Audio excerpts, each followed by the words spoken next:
because it makes them pay back the debt they've borrowed with dollars that were worth more than the ones they borrowed. Sort of the opposite problem that we're having now.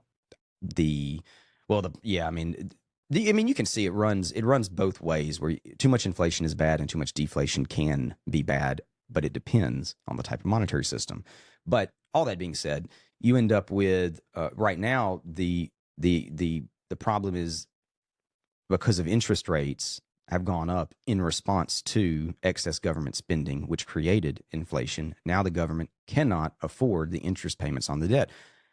Having a conversation over the weekend with someone, trying to wrap their head around, well, why did Trump, who spent a lot, he spent about what Obama spent during Obama's tenure the first time around. And you have to I will give Trump and Biden forgiveness on what happened, say, March of 2020 all the way to March of 21 or the summer of 21. That was like wartime spending.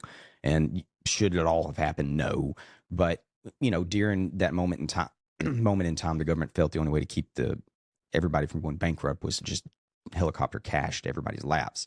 So if you take that away, the only thing that's different between why it would seem that the Trump administration didn't care about spending and why the first part of the Biden administration didn't seem to care about spending is because they were borrowing money at virtually 0% interest rates. And we had the greatest. Now people will say, well, interest rates used to be higher in the 80s. Well, yeah, they did, but Like to 10 go years of zero rates though. well, yeah, and that's a big difference. And if you go from 5% to 10%, that's just doubling the interest rate, right?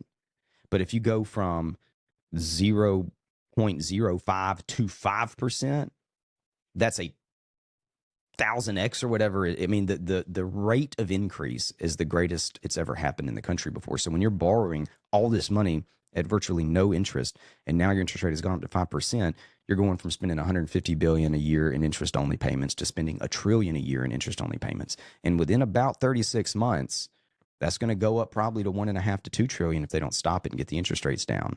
Yeah. Well, that's what they're trying to do as far as Trump's focus. That's a good segue into talking about something that we do look at, which is what we just talked about. Basically, when we track these, we're tracking just a couple of indexes when we go through the returns of the week that was. And one of those things that we track is the 10-year bond. Sort of a conversation. We've had a lot of questions about it. Why do we track the 10-year bond?